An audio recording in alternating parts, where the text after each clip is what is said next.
Brad is back from vacation.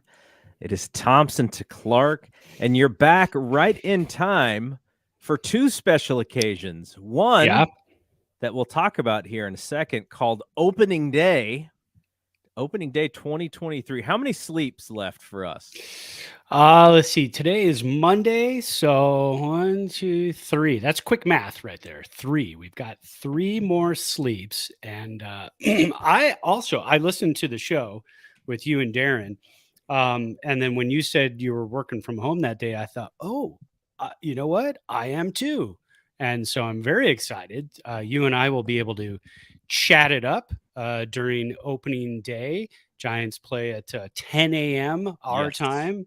Very early. We can have that's around the time I eat breakfast, so I could have breakfast and some coffee and watch the game. Heck yeah, it's going to be an exciting day. It's a rare occasion for us because usually the Giants open up somewhere at least in the Central or the West, and so we're not used to this morning opener here.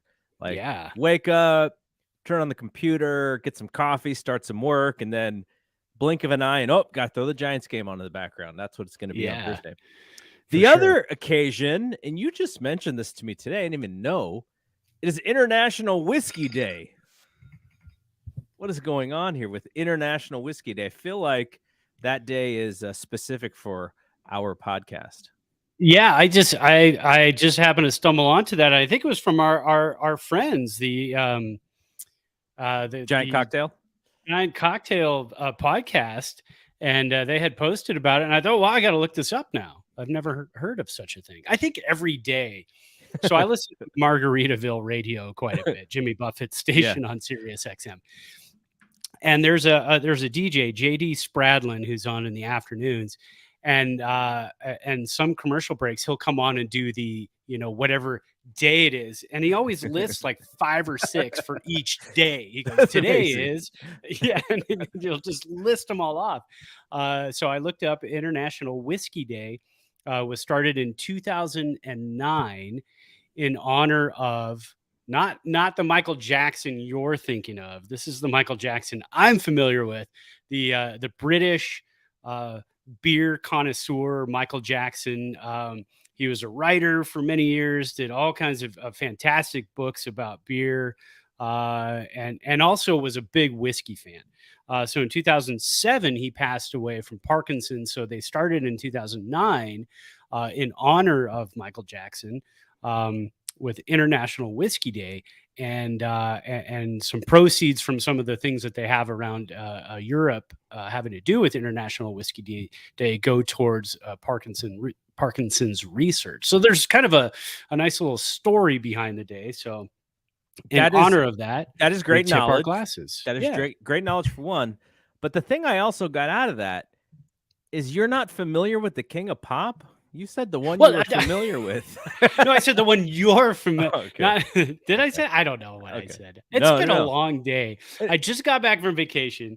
I went to work, and it's been an absolute madhouse today. Yeah. So I'm going to enjoy this whiskey. I'll tell you that. Let's kick it off though. It is International Whiskey Day, and we'll get this out of the way, and then we'll start talking about opening day, and we have some predictions. You created some more over-unders for us that we'll revisit at the end of the year and see how badly we did. But why don't you kick it off? What are you drinking? Yeah, so I went with not only it's baseball themed whiskey. If you've ever seen the show Brockmire, yes, his favorite drink is Sazerac Rye. Oh, so so I got myself some Sazerac Rye. There you go. Still I'm getting kind of low working on the bottle, working on it. Had it for a little while, but so I busted that out. Nice big slug. That's a 2-ounce pour. That's what they call in the whiskey world a double. So some places in California you'd be paying $30 for that thing. Yeah, pretty much. I have my favorite thing, but also the thing that I try not to drink all that much because, like you mentioned, just your bottle is kind of getting low. I don't want it to get low. Not only is it's not really that expensive, but it's not your, it's not your $35 bottle at the grocery store. is the Glenlivet. What is it called? The Reserve, the something Reserve. I forget what it's called, but that, Yep. for special occasion like International Whiskey Day, I feel like that's what you have to do. You have to go with the good stuff. So that's what I'm doing for today, for this show. 100%. And people always forget, whiskey covers everything. Scotch whiskey, This is um, a Scotch whiskey, yes. yeah, Scotch whiskey, rye whiskey, Canadian whiskey. I mean, it's sometimes it's spelled differently. Sometimes it's without an e if it's in Yes. Europe. Sometimes it's with an e. Um, so we celebrate on an International Whiskey Day all whiskeys. What They're is all the same. the bottle that Ron Swanson from Parks and Rec drinks? That is Lagavulin, and I actually have a bottle of that. It's a very peaty Scotch, and it is very dreamy. If you like the smoky stuff. Now in Disneyland, we had a mezcal drink at the Food and Wine Festival in Disney California Adventure Park that they do every March. They do this awesome food and wine festival, and Denise and I got this.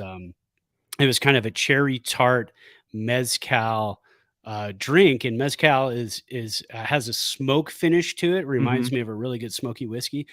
I loved it. I mean, I thought it was fantastic. She goes, I can't get past the smokiness of it. Yeah, yeah, And that's my thing in drinks. If you give me a little bit of smoke to yeah. it, oh man, I will. So I wanted to go get a second one, but in Disneyland, those things are like $15. So Yeah, yeah, I totally. was like, Well, I think that's gonna be my next purchase when I get done with the Glenlivet. I'm gonna go yeah, because, of Ron Swanson, but there's so many fun bottles and labels that you've seen on television shows and stuff where they're drinking some expensive stuff, and you go, "Oh, I wanna try that." So it's just, on yeah. the list. I have to create a list so that I can go and get something.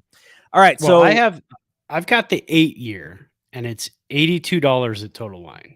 okay. So it's yeah, and I got it as a gift. It's Yeah. not something just so you know, I don't go and buy myself $80 bottles of whiskey usually. That's not in my wheelhouse. Usually I'm in the 35 to I'll go 50 like Rainy Lafroy, rainy day 50 fund. bucks. Yeah, exactly. Yeah. Alright, so what are we gonna talk about? We're gonna talk about opening day being just a few days away, and Giants are gonna go into New York. This is I feel like baseball does a good job at a lot of things, but this is kind of a historical opening day in that you have a lot of interleague play games happening. And I don't hear any of this from the national media as far as, oh, yeah, we've changed the schedule. There's more international, I mean, there's more interpromotional play. And the Giants opening up in Yankee Stadium, it sounds like a pretty giant deal. And I don't feel like Major League Baseball is taking advantage of that with the promotion, though. They have not been on their game in the last few years with the promotion of the game, especially after the Yeah. World Baseball Classic, which is what Darren and I were talking about last week. Is man, what an opportunity to really promote the beginning of the season because you had this fantastic tournament, and it's just like ho hum. Base Yeah.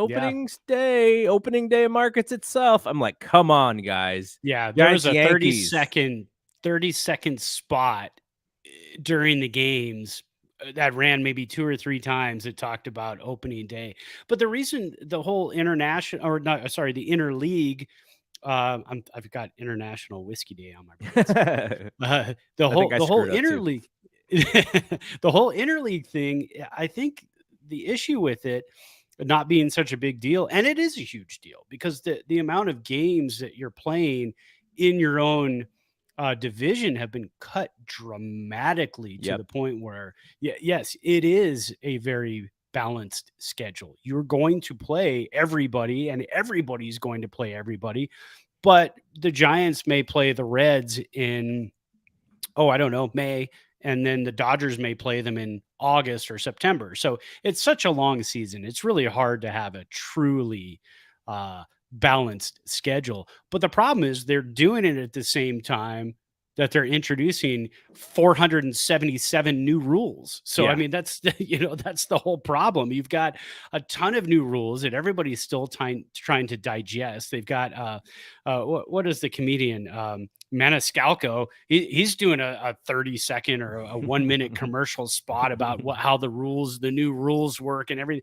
It's really gimmicky. They're not. I mean, there needed to be maybe even like an hour-long special on MLB Network of with Manfred and maybe some other people talking about these rules, why they came about. And I mean, you want some low ratings? Put Manfred on the television. That's true. Yeah. Maybe you have a puppet. You have a puppet Manfred. He helps explain the rules with the coach from MLB The Show, the coach puppet. How about those two guys? Put those two guys out there.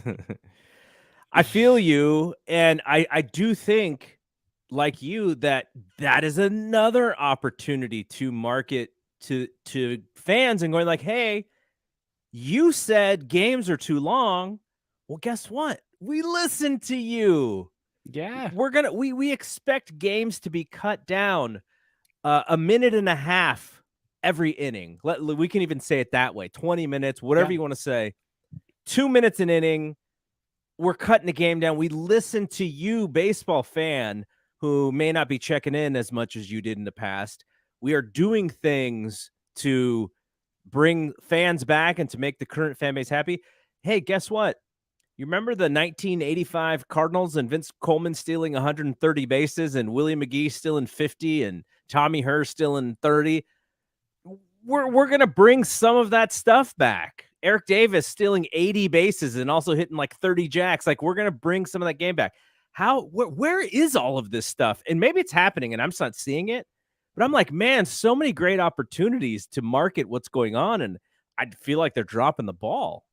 Yeah, I haven't tuned into MLB Network too much, but a lot of times, I mean, going over the rules is more on MLB Network. It's more during the highlights, when somebody screws up and goes against one of the rules and gets dinged for it.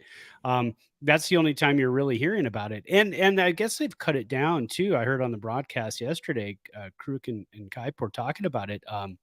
They've cut it down from, I think, 2 or 3 infractions a game with the pitch clock down to 1 infraction per game. And that's, only 30 days of baseball. So maybe they'll get that down to, a half of an infraction on average per game. It's just one of those things. I think baseball fans are I guess maybe they take it for granted. The baseball fans are just too in tuned with the sport. We know exactly what's going on at all times. So we're already, I mean, I personally, I'm already used to these rules. That's fine. Pitch clock is great. Everything's great. You guys were talking about the bigger bases and bringing in the limit of throwovers at the same time too. MLB pitched that whole thing as not the two of them trying to get more stolen bases, but the bigger bases are safer for everybody, which was horse crap. I mean, it was about stolen bases. It's a tiny bit safer. It's not like in softball where the first base is like actually 2 bases, so that when you run down the line, you don't even come close to the first baseman. But yeah, the whole thing with the pickoffs and limiting the pickoffs and then the stealing is definitely about stolen bases. It's at least attempts, right? I went to the game. I was telling Darren and the audience that I went to the game. The Giants stole 3 bases in a matter of 2 innings or something like that. And then they got thrown out the next 3 times. Which is awesome. I'm all for it. But it makes someone like Bryce Johnson a possibility to add to a team where 10 years ago, it's about getting the ball in the air and it's about home runs and it's about strikeouts. And he's a lost player on the field because the things that he does well are not involved in these 3 true outcomes.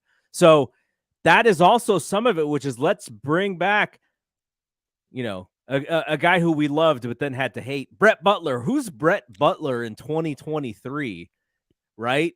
Who's, who's running and who's bunting and who's dragging and who's trying to create excitement. I would love to see players like that come back. Now, some of the fans would say, well, that's not really an efficient way to play, but maybe if because of the bases, the speed game is back, maybe it is efficient again. Maybe we make it efficient. So I'm very happy to see some of those changes. I was telling Darren, I was like, did we have to bring them all in at one time? Like, it was almost like the Players Association was like, "Hey guys, can we discuss this before the season starts? We want to make sure that are we good with this stuff? Like, can we change anything?" But it's what it is. And the other thing about I just read this. They called Zadie the loophole guy. Farhan. Grant Brisbee had a nice write up about Farhan's fantasy football experience and how he's always finding the loopholes in the rules, and then he just wins every league, and everyone's mad at him. And the loophole might be, oh, so you're taking away our pickoffs. Well, we're just going to know what the other team's doing, and we're going to pitch out. And so I didn't even think about that, because the pitch out, with the lack of the run game, the pitch out has almost been non-existent of late, right? We haven't seen a lot of pitch out, so that may come back. And you have to be ahead in the count to throw a pitch out, because you don't want to throw a pitch out when you're already behind in the count, because that's just another way to add runners with walks. So there's more strategy that's very interesting. So we're gonna see.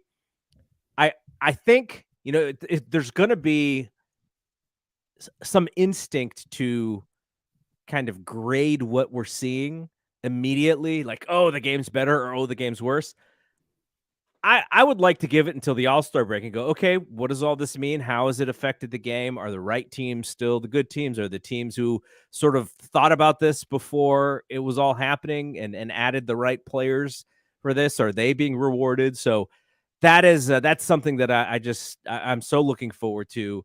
We go week by week here, but 2 months from now, what is it going to look like, and how has the game been changed? But just baseball, man, just can't, like, who runs the marketing department? And Darren was right too when he said last week, you guys talked about it. You said, what, and I hadn't thought about this point either, to be honest. It just kind of blew my mind.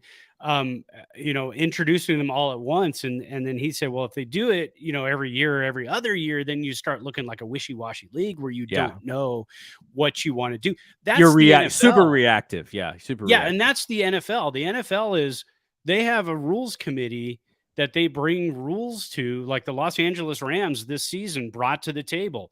Let's make roughing the passer reviewable. So that's going to go under a vote, and that could be reviewable next year because of it. So every year you're introduced to a new rule. And minor, I mean small reviews have always been there. Now you're just adding a tiny aspect of that review rule to it.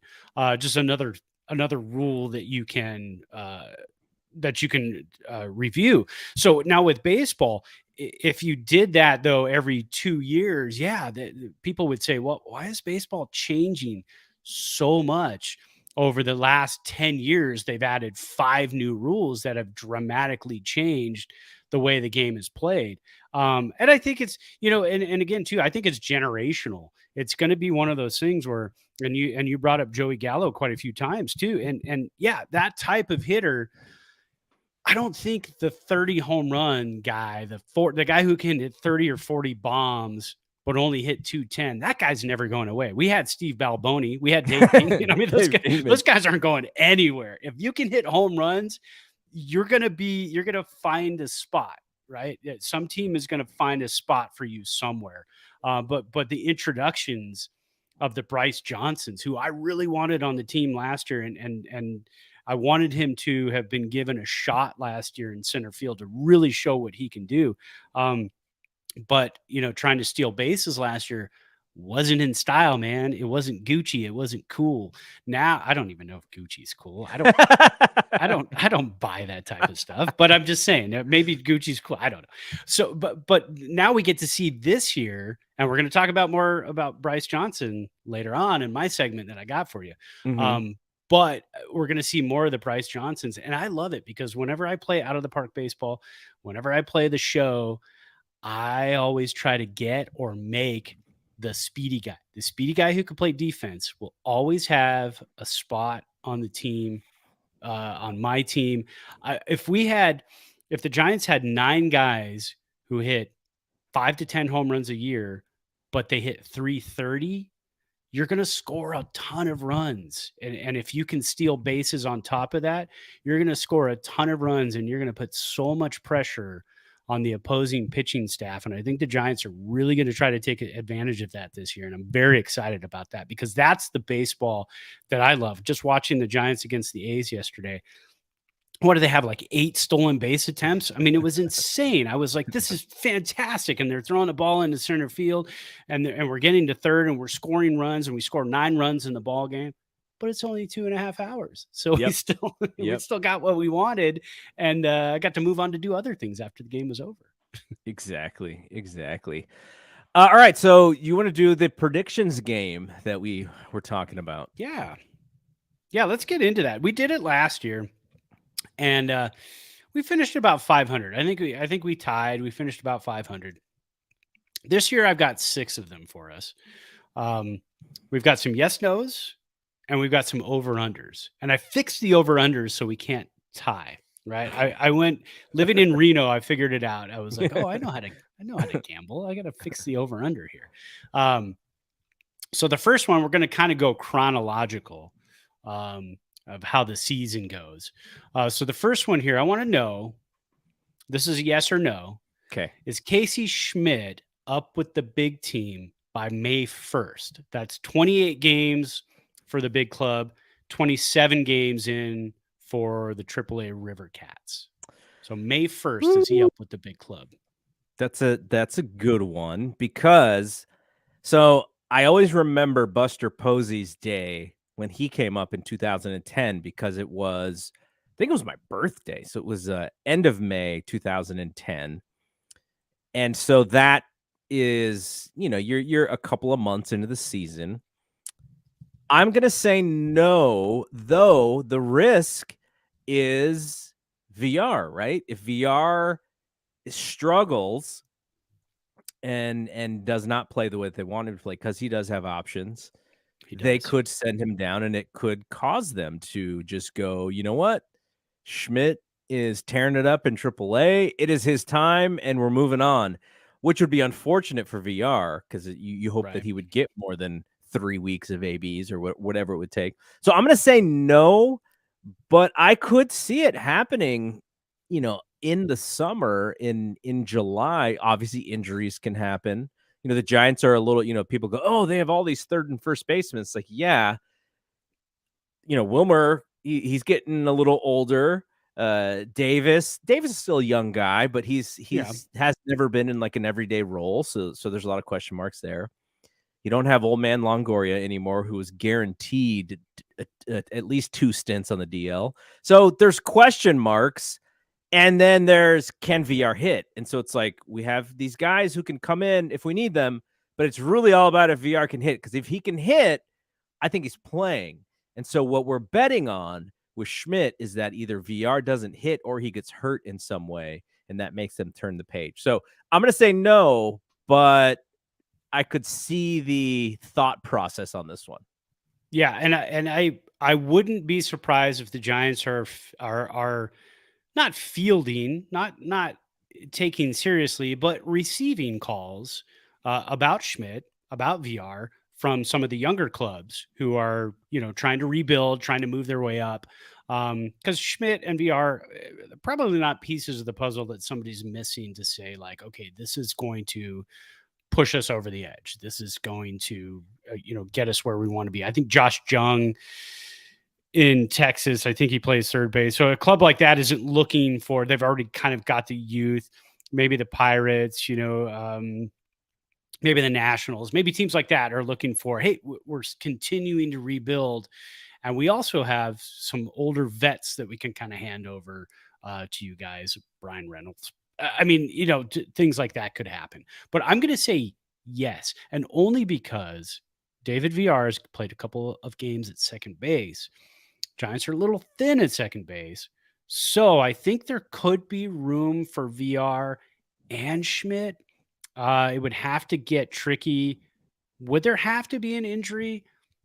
Maybe. It's possible. But if you want to see, possibly JD Davis at first base, if the Lamont Wade Jr. first base experiment isn't going well, I think that the Giants, if they have the luxury of VR and Schmidt, I don't know if they can afford at this point to keep one of them in the minors. So if they're both playing very well, I think the Giants might just have to make room for them. So I said yes on that one. But what about Brett the Hitman Wisely there? That's another one, but he's probably going to start in AAA. Yeah. I don't think he's wowed, right? He's wowed in spring training, but he's not getting the press that Casey Schmidt is getting. He's not getting He's not sexy like Casey. He's not sexy like Casey. He's not a ticket puncher like Casey Schmidt could be, because Giants fans have heard about him. If he wore a headband underneath his hat, I think he'd get a little bit more of the attention. It's possible. I mean, you look at, you could have an all headband left side of the infield, right? You could have Crawford and you could have Schmidt. That's a pretty good combo. So the next one is, now we're at the All-Star break. Yes or no? At the All-Star break, are the Giants in second or first place in the National League West? Ooh. So they would have to play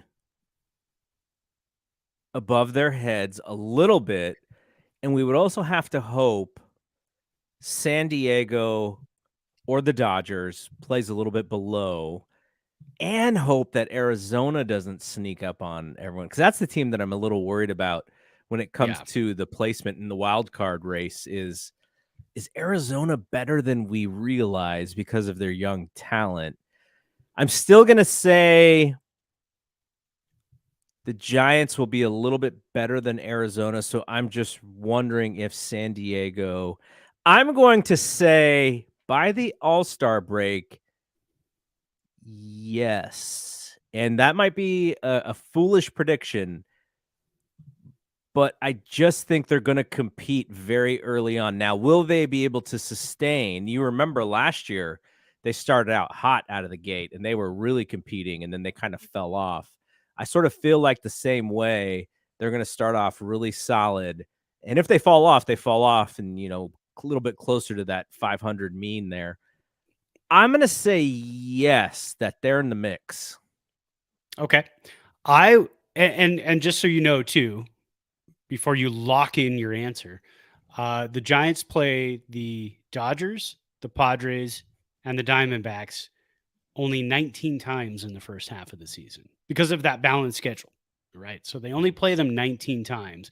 And what are we usually at? We're pretty much past 81 games at the All-Star break, right?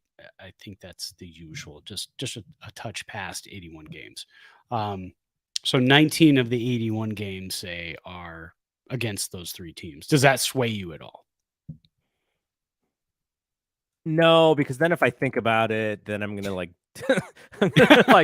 oh, well, too much math. Yeah. I'm just gonna say flat out, I'm good on my guess. Okay, so you said yes. I'm going with no, but with the caveat that they are in a wild card spot at the All-Star break. They're playing great baseball, but the Dodgers and Padres are playing outlandish baseball. So that's what I think. The Giants are going to be in third, but I think they're going to have a playoff spot, in their sights at that point of the All-Star break. The reason I don't think the Dodgers are going to be running away with it early on is, and this could all change because they may find out what they need come the trade deadline and go and get it. And I would be so afraid if that person was Ohtani. But I don't think, honestly, I'm not sure any team, from the way Arte Moreno has spoken the last week, I don't think any team has the prospects to get Ohtani away for a half of a season from the Angels. I really don't. I mean, I was thinking about it yesterday as I was looking at some of his quotes, and I think he wants to try to lock him up this year, and he wants him to stay in Anaheim as long as possible to get those people in the seats and to show Ohtani that, this place loves you. Maybe the last 2 months of the season, maybe they get into the playoffs this year. Probably not, because they're the Angels. But maybe they get into the playoffs this year, and Ohtani sees this is playoff atmosphere in Los Angeles, in Anaheim. Because in Anaheim, we've seen it, right? We've seen it in the past. That stadium can fill up and it can get crazy. It can get very exciting. People want to come watch the Angels. They stay there. They can go to Disneyland on the next day, the off day or whatever. They want to come see a couple of playoff games. I don't think anybody's got the prospects to pull them away. Is he married? I don't know. I'm not sure. Because if he's married, that we gotta work on wifey. Yeah, that's right. Let's get wifey to fall in love with San Francisco. We got to show her San Francisco, man. We got to show her everything that San Francisco's got. So yeah. No, that's gonna be, man. That's gonna.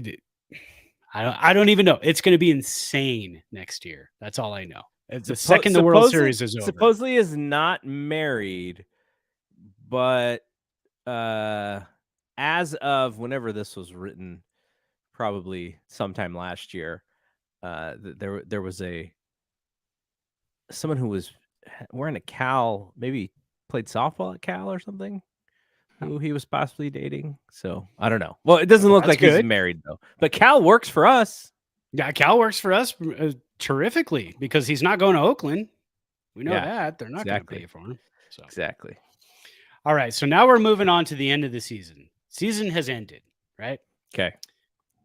Did Bryce Johnson, now we're on to the over-unders. Did Bryce Johnson steal more or less than 30.5 bags? And see how I did that? I've living in a gambling town. I put the 0.5 in there so you can't get a tie. That I know how that works. So if he steals 30 bags, he probably needs to get upwards of 400 to 500 ABs. Can he get 500 ABs on this team? I'm going to say no, but if you would have said, is he going to like lead baseball in like steal bases stolen efficiency or something, I might have said yes, because he looks really smart out there. He looks good with his jumps.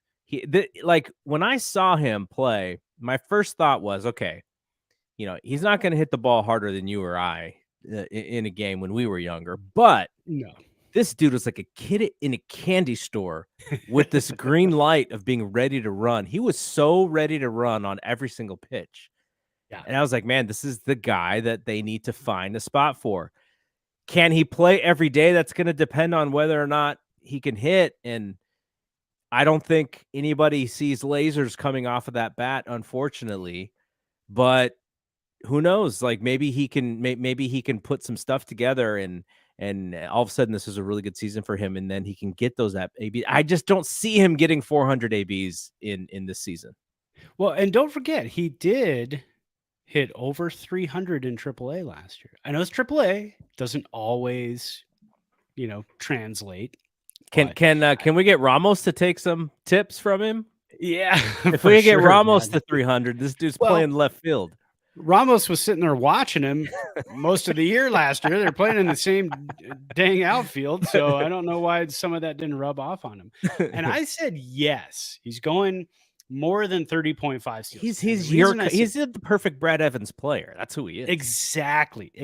And I'm willing that to happen. But I think he only needs 250 at-bats to do it. Wow. And the reason I think so is because the Giants are going to play a different game this coming season.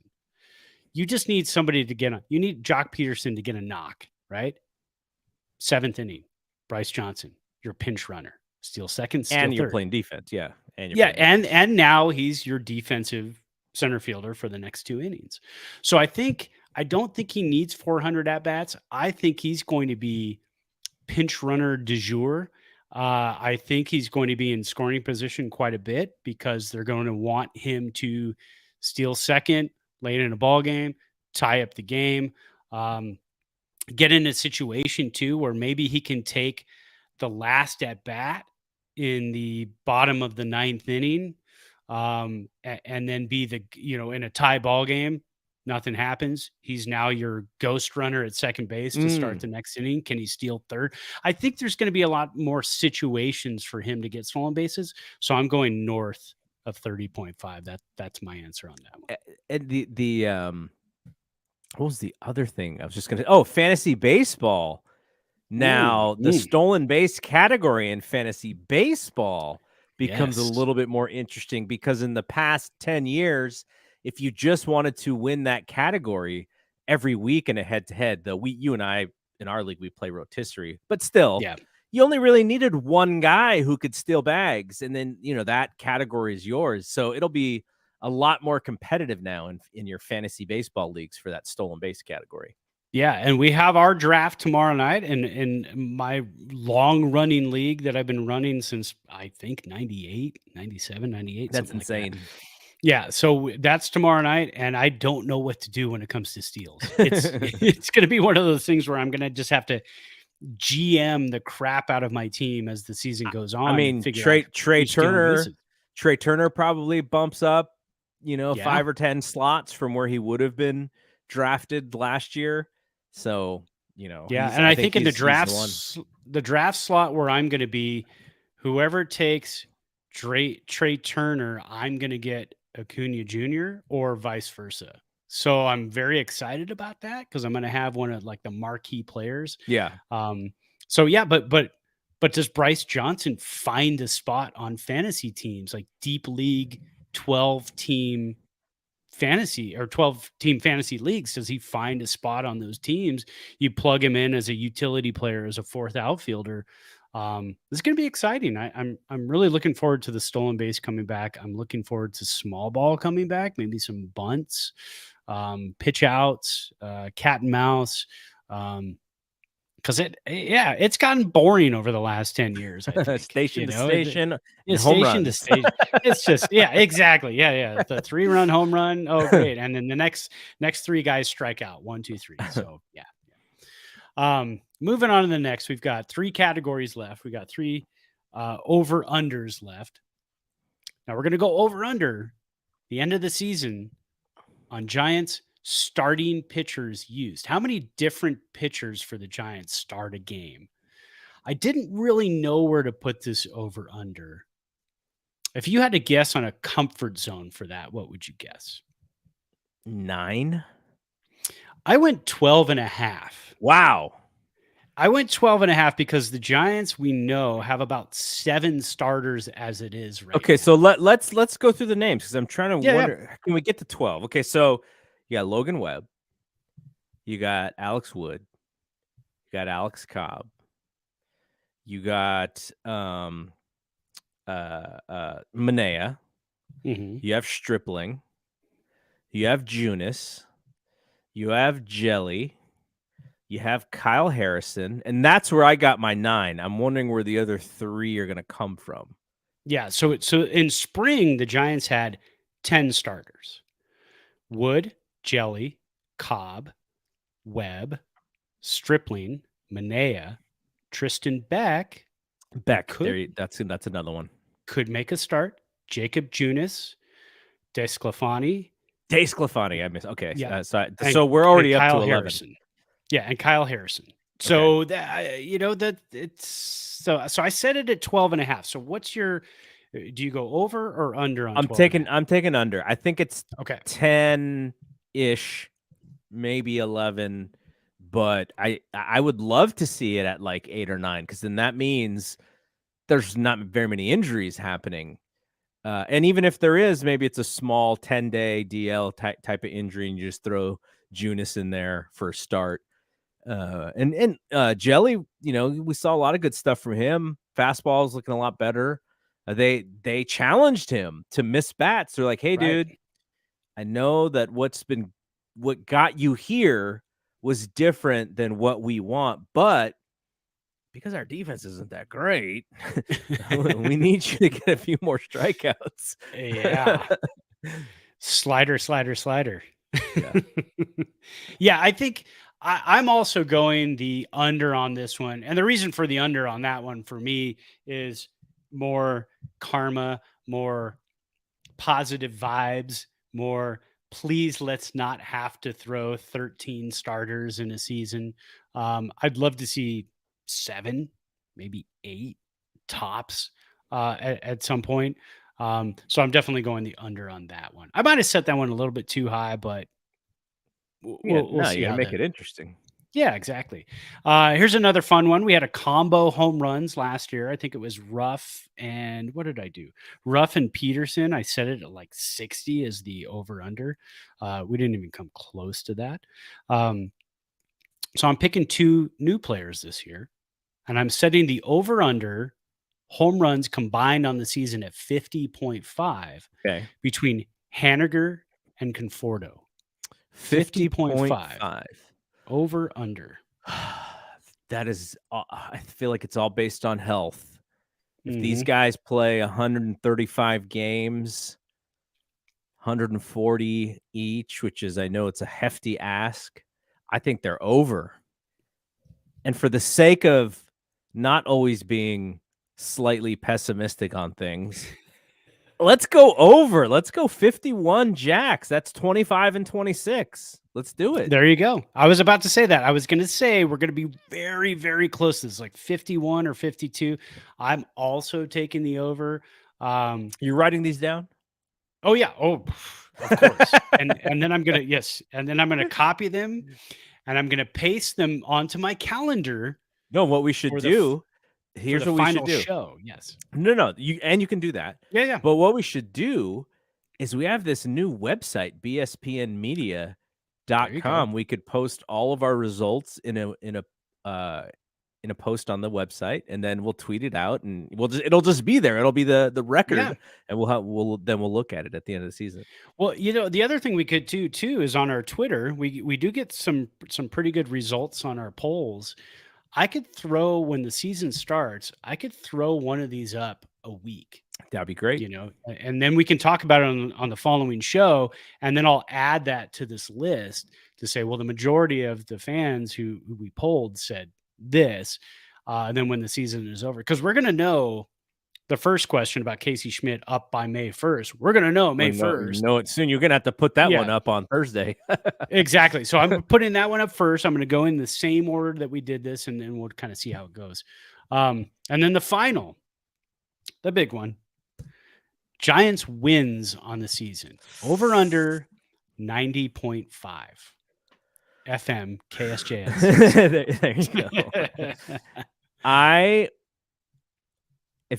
Okay, so I think there are 2 ways to look at this, and if we're looking at this in an optimistic way, and we think they're going to challenge for that second wild card, between 88 and 90 is probably where they have to be to challenge for that wild card. So this is a really good number. I'm gonna say under, but it's right there. So because in order to hit on this bet, they need to win 91 games. 91 games feels Yeah. like a lot, but like you said, the uneven schedule, if we play the Dodgers and the Padres less, that's probably really good for our record. So that is a positive in getting to 91. I'm still going to say under, but it's like right there. If you would have said 89, I think I would have went over. If you would have said 89.5, I think I would have said over, but 90.5, for whatever reason in my head, when you said the number, I said 90 wins. So I'm going to go slightly under. Okay, this is good for our final scores when we tally all of this up, because I said over. I don't know why. I'm so high on this team, and I'm not sure yet why, but it's a feel. I'm feeling like 94, 95 wins. Wow. That's what I'm feeling. And I'm feeling I thought because you're of about the to say pitching. 107 wins. Oh God. No. If this team breaks 100, I'd be ecstatic. But I'm feeling like a 94, 95 win team, and I'm feeling that way because of the pitching. This team is far and above what they were last year. They're not an 81 and 81 team. They're not an exactly 500 team. This is a 95 win team because of the pitching, because of the improved defense. I know people don't believe it yet, but you're going to see an improved defense. Health is going to be a big factor in this. This team is going to score runs, and this team is going to prevent runs. And so I think that they could win 94 or 95 games. And because, like you said, too, the balanced schedule, they don't have to play the Dodgers. They don't have to play the Padres so many times. They'll get to play all of the bad teams in the American League. They don't have to skip all of those teams this year. The Dodgers will get to also, and the Padres will get to also. That won't affect the Giants. When the Giants got beat up by the Dodgers last year, that affected them. That affected their final record. Take away a lot of those games. Take away a lot of the games with the Padres. Add 10 wins to that, and all of a sudden you're at 91 wins. So I think the Giants they can punch it up and get a couple more and end up with 94 wins. There's going to be some heartbreakers in there that we're going to come to about 89 or 90 wins. And I'm going to say those 4 games, those 4 blown saves. Yeah. All right. Well, we'll put this on the website. We'll also, Brad's going to hang on to it, and we'll talk about it at the end of the season, and we'll do some poll stuff. So this was really fun. By the way, Bryce Johnson, in 39 at-bats, he had 13 hits, so he hit 333. Hit 6 walks, so he had a 438 OBP. And he had 12 stolen bases. Man, if he could translate that, and they're gonna need to open up a 40-man spot for him, and he's going to make the team. He's going to be on the opening day roster, 26 players. He's going to be one of them. They need an outfielder right now. He's worked his way onto this 40-man roster and onto the 26-man opening day roster. If he could translate that's I mean, those are all-star numbers, right? But 1987 all-star numbers. Are they 2023 all-star numbers? Probably not without the home runs, right? I mean, you've got to have home runs to be an all-star. So okay, so we wanted to quickly look at some of the spring stuff before we get out of here. And I have them up. I was wondering if I don't know if you maybe you looked at these closely, so you already know the answer to these. But who do you think led these Giants in the spring in runs batted in? I have the stats up, but here's the thing. When I said to you earlier today, let's go over the spring stats, I went in dry. I didn't even look at them because I haven't looked at them in over a week or so. I have them up, but I'm not looking at them right now. Leader in RBI. Man. Let's go with Conforto. So Conforto did lead the team in home runs. Okay. He had 4 home runs to lead the team, but he only had 6 RBI. Will the Thrill Wilson with 13 runs batted in. Wow. I didn't know he had such a solid spring there. Good for Will. Yeah, you know what? Early on, I remember quite a few box scores where he was just absolutely tearing it up. What did he hit? What was his batting average? Hit 321. Okay. He had 472 on base because he had 7 walks and a 607 slugging because he also hit 2 jacks. Nice. I like that. Good for that. I mean, hopefully that translates for him too, right? Because it would be awesome if he is all of a sudden, someone who they can sort of look to come up in a pinch there if they need him. Because I would imagine he's going to be. Is he going to be starting at AAA? Because he is now. He will be 25 years old this summer. Yeah, I would say. I would say AA, right? I mean, he didn't do too fantastic in AA last year. So last year he played in Richmond for the majority of the season. Like you said, not that hot, though his power numbers were good. And he did play 10 games in SAC. So I wonder if he starts in SAC. I mean, either of those two. Either of those two for sure. Yeah, I'd like to see the roster. I know they're coming here to Reno in April, middle of April, which is dicey here. you pretty much have to decide the day of the game if you're going to go, because you could go in April to a Wednesday night game at 6:45 and it could be 30 degrees and it could be 65 degrees. So you Mhm. really have to. So I'd like to go see some of those games because I know, I'm going to get a chance to see Elliot Ramos. I'm going to get a chance to maybe catch a Kyle Harrison start. Have to kind of line it up right. Um, but yeah, that would be fantastic. And I know, the Giants really, really, really need their minor league prospects to take a step forward this year. If you're going to look at Farhan in his final year of his contract, as far as we know, um, to say you've had a successful run as a GM, you really need to have that minor league system take a step forward this year instead of just kind of, treading water like they did the last two seasons. The lost minor league season of COVID is that excuse is gone. You can't use that one anymore. Yep. So everybody, just the organization as a whole, the minor league system really needs to take a step forward this season, and I'm excited to see if that happens, because then you're looking at trade pieces, you're looking at players that could be a big part of the minor league club or major league club in the next season or two. Because that saves you money. You don't have to look and say, well, we've got to get that big shortstop contract. We don't need to go get that big, left field free agent, because we have that here possibly, but we need to see it. So Who do you think led the team in walks in spring training? man, these are tough questions because there's so many there's so many players in spring training.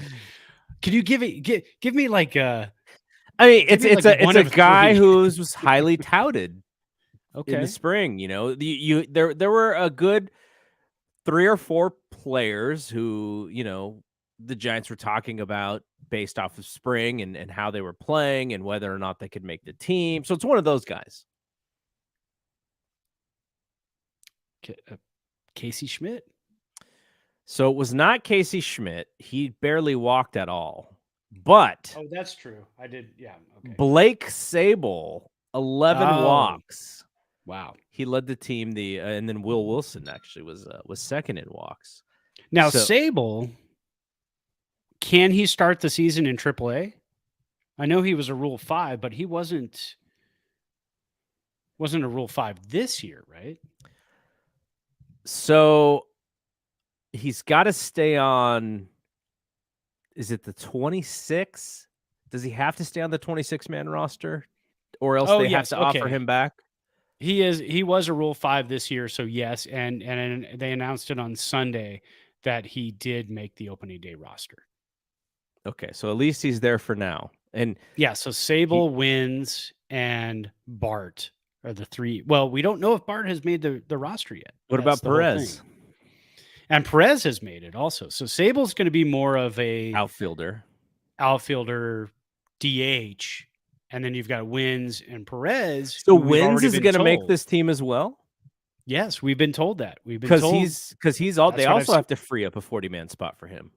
Correct. And we don't know what's going to happen with Joey Bart at this point now. Will he start in AAA and have to work his way back up? Or are they going to carry 3 catchers? So. Okay, so I am looking at a post on KMBR. And this is as of yesterday. They said that Wins was still the odd man out. Okay. So there must be newer information than this about him, because I think this is a big deal, because like you said, so the thing is I think Wins, because of how they brought him back, I think he can actually go down to the minors. And I think he can actually play in AAA. True. I believe he's on a minor league contract. Right. Okay. So that would make more sense to me, is that he starts in AAA. And because, man, do you really want to screw with the mental stuff with Joey Bart? And by the way, I think If I'm Joey is what? Is he 25 now? I believe so. If he's 25, I would go with the name change. 26. Okay, he's 26. Yeah. I would go Joe Bart or Joseph Bart. Jo- I don't like Just, Joey is like he's the kid who's playing little league. Oh, let's go play some ball with Joey, mom. No, yeah. he's a grown man. Let's go Joe. Because you think of some of the famous Joes and Josephs, like Joe Montana. Like he didn't go by Yeah. Joey Montana. He's like, no, I'm a grown up. I'm Joe. I'm Joe Cool. And let's take let's go Joe Bart. Joe Bart is Joe Bart. it's a little 2-syllable for the full name Joe Bart. Yeah. Joseph is a little stiff. I would go Joe Bart. I think Joe Bart is Joe Bart is a veteran. Joe Bart, he comes to work every day. Joe Bart, he's got your back. He's not the guy who's like, he's not going to screw around in the dugout. He's a grown up. Joe Bart. That's what I would go with. Yeah. If you want to really grow him up, though, you go with Joe Bay Area Rapid Transit. Right? Instead of just Joe. No, you can't do that. But see, now if Joe E. Bart really starts to tear it up one of these years, then the Giants have this absolutely fantastic marketing ploy with Joey Bart and Bart. I mean, but I know they're dying to do it, and it's just not happening yet. They've been like a couple of years. They're like, can we get this going so we could put his face on the side of a Bart train and we can make this happen? But people are like, Joey Bart, who? Like, who is this guy? Yeah, we don't know him yet. So See, it would have been great if his middle name was like Evan, because then he could be Joe Joey E. Bart. E. But unfortunately, it is Exactly. not. It's Andrew, so he's Joe A. Bart. He can't be Yes. Joe E. Bart. Yeah. So, gosh, Okay. I just hope this guy plays some good baseball. I want, I am ever the optimist. I want every player on the Giants team to just play lights out and be as good as they can be. I see on Twitter, like, cut this guy, get rid of this guy, he's garbage. And then I see it and I go, yeah, but there's that little spark that I see in everybody that could, he could be great. This player can be great. And Joey Bart is just one of those guys. You look at the beginning of spring, and then he just destroys us in the last, couple of games where he goes like, what, 0 for 8 with 7 strikeouts. And you're like, come on, man, don't do this. I know. Like right before spring breaks, don't do this. Yeah, exactly. All right, let's do some quick ones. We'll move to the pitching side. Which of the starters led the team in strikeouts? So obviously, he had this person had a minimum of 6. I'm sorry, a minimum of 4 starts. I think the highest Giant had 5 starts, and that would have been Logan Webb. Logan Webb did not lead the team in strikeouts. So which starting pitcher, led the team with 24 strikeouts for the spring? I'm going to go with Wood because didn't he have double digit yesterday? It was Big Wood. Alex Yeah, Wood. Big Wood. Yeah, there you go. 15 innings, 24 Ks. Golly. Wow. That is fantastic. I mean, that is lights out. That is nasty. And that kind of hopefully shutters the awfulness of 2022 that he endured. And, and we get to see some good Wood. Jelly had 22 in 17 innings. He only started one game. He came in a lot of relief. So 22 and 17, though, that's really solid. And then Alex Cobb, 18 and 13, and all with then he got hit right in the kneecap. Let's see here. Is there anything else interesting about these numbers here? Yeah, you can't ask us who led in stolen bases because I think the baseball world knows that. So yeah. So who's the person? Okay, which pitcher? The Giants had 2 pitchers who had gave up double digit earned runs. One of them was a guy by the name of Drew Stottman. Ooh. He got 2 outs and gave up 13 earned runs. Wow. His ERA for the spring was 175.5. Good Lord. I think I could have had a lower ERA. Throw me out there. Who was second who had given up 10 earned runs? Now, the number's a little bit better. It was in 18 innings. And we know this player. We know this player. He's going to be in the starting rotation. Okay. Was it Disco? Because I did see one game where he got knocked around. Disco only threw 9 2/3 innings. He did give up 6 runs. It wasn't Disco. It was Ross Stripling, 18 innings, 10 earned runs. He started 3 games. I didn't see any of his starts, so I don't know. The only thing that I read up about him was how over the top that he throws. They wrote, I forgot who wrote a whole piece on it. Maybe it was Bags wrote a piece on it. He just comes like a clock, 12-6. That's his fastball. Yeah. yeah. And then you see those numbers and you go, well, it's spring training. But then you start to look at the 1 year and 1 year opt out. And then you go, is he gonna fix that before the opt out comes at the end of the season? Yeah. Or All right. So before we get out of here, there is a game that is happening. Now, for those who listen to the podcast version of the show, the game will be over. But if you're checking in on the video, and we have a nice new background for the video, BSPN logos popping, it's glistening on this background. Nice. The Giants play the A's in the second game of the Bay Bridge series. And this game is at Oracle Park. So, I wonder if Brian's going to that game. Oh, yeah. Check it out. Because you said he's 5 minutes. He literally, he's so is he like a 5-minute walk? When I park at his place, it's like a 5-minute walk to the park. So we'll go to more games this year than we did last year, just for that reason. That's fantastic. But the reason to tune in tonight is because the Giants are putting a uniform back on Sergio Romo. He's retiring as a Giant, though this was last week, so I don't know if this is still true. But Farhan Zaidi said something to like, you never know. Maybe he's like lights out, and we could bring him. We'll bring him in or sign him to minor league deal, whatever it was. But the reason why he retired is because the Team Mexico in the WBC didn't even call him up to play for the team. So he was like, man, if I can't get called by Team Mexico, then it might be over for me. So I think he believes it's over. He believes this is just, he's putting on the uniform one time. He's going to pitch in this Bay Bridge series. Fans are going to do the, El Machon will play one more time and he'll come out and hopefully he'll get some outs so he could fire up on the mound. Hopefully the trick knee doesn't come back to bite him. I would hate to see that on his retirement game.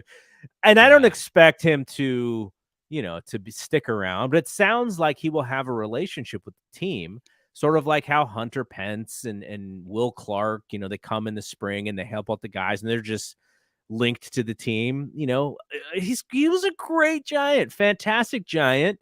Would love to see, Romo from time to time had a little bit of a testy relationship with Ryder or two and some of the fans, but overall, like fantastic. Like this little dude who's like he's like you and Romo are probably like the same size. He's probably bigger than me. I'm sure. He may, he may have you by an inch or something, right? Yeah, it's possible. I've today at almost 50 years old, I'm proud to say I'm 5'8", 149. But I'm pretty sure he's bigger than me. He's got to be bigger than me. Almost everybody is bigger than me. Okay. Although when we were in Disneyland this time, there were times I could actually see over people to see the fireworks and the parades. I don't know what was happening. Like everybody's shrinking and I'm getting taller. So maybe I am. Okay, so he's probably taller than you by a couple inches. Yeah, I do not buy. I'm gonna look it up. I need to know. I don't buy that Sergio Romo is 185 pounds. I just don't buy it. I've seen this guy play too much.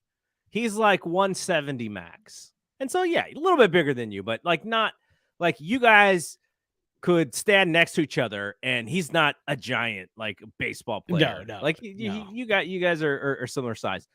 He Yeah. wrote a nice little piece today that got posted on the Players Tribune, so you can check that out and read about. He wrote. He shared. What is it? 10 things, I think. Not 9 things. He wrote 9 things. And so take some time to read that. And yeah, I just want to see the guy one more time go out there. It'll be fun. I hope that he does well. I hope that the Giants beat the A's, even though it is the Bay Bridge series. They still need to beat the A's. And man, opening day is right around the corner. It's going to be so fun. Yeah, I was, when I saw the starting lineup today, I was really hoping he would be the starting pitcher. Pitch the 1 inning, get him out. But now, say he doesn't come until the 6th or 7th, that's a lot of nerves for like 6 or 7 innings, man. Like, because he knows this is it. This is his final inning. It's like, why not just let the dude start the game? What if they make him He was close? an opener, right? He was an opener in Tampa Bay. Yeah. So it like let him be an opener in San Francisco for 1 game. But yeah, if they make him close, that would be that would be pretty awesome. But yeah, the place is going to go nuts for him. Sad to see him retire, but man, his time with us was just so awesome. Here's my Blu-ray of the 2012 World Series. Right there on he the is, right cover. on the cover, man, because of that frozen fastball to Miggy that he threw him. He wasn't going to throw him his patented slider because Miggy was looking for it. So he threw him that fastball. What was it, like 85-mile-an-hour fastball? Yeah, it's like a backup 88-mile-an-hour fastball. And Cabrera's like, what? Yeah, he's like, kidding? "You're gonna see, yeah, that's how you're going to end it?" Yes, it is. All right, we'll be back next week on Monday, and we'll have a couple of games to talk about. Wait, so the Giants play quickly. The Giants play. They play the Yankees on Thursday, and then they also play the Yankees on Saturday. So it's Thursday, day off, Saturday, I hate Sunday. that so much. I hate that so much. It gets worse next week. Oh no. Sunday, then White Sox on Monday for the White Sox home opener. No game on Tuesday.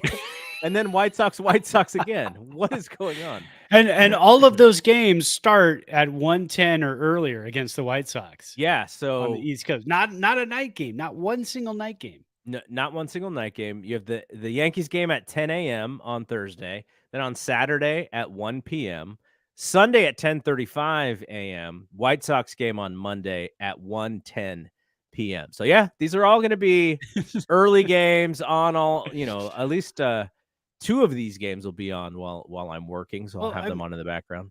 I'm looking at this. The Giants don't play a night game until the 10th game of the season. 10th game of the season.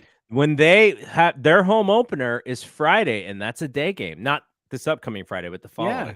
That's a day game. It's not until Monday night, Dodgers in town on the 10th, their first night game. Absolutely insane. All right. Well, hey, MLB, do you, boo. All right. That is it from here. Check out the website, bspnmedia.com, where we will put up the post about our over-unders, and subscribe to the podcast channel, BSPN, Bay Area Sports Podcast Network, wherever you get your podcasts. Check out our social media for this show at Thompson to Clark, and then we have BSPN shows for the full network. So for Brad, I am Double G. We'll see you when we see you. Peace out. Peace.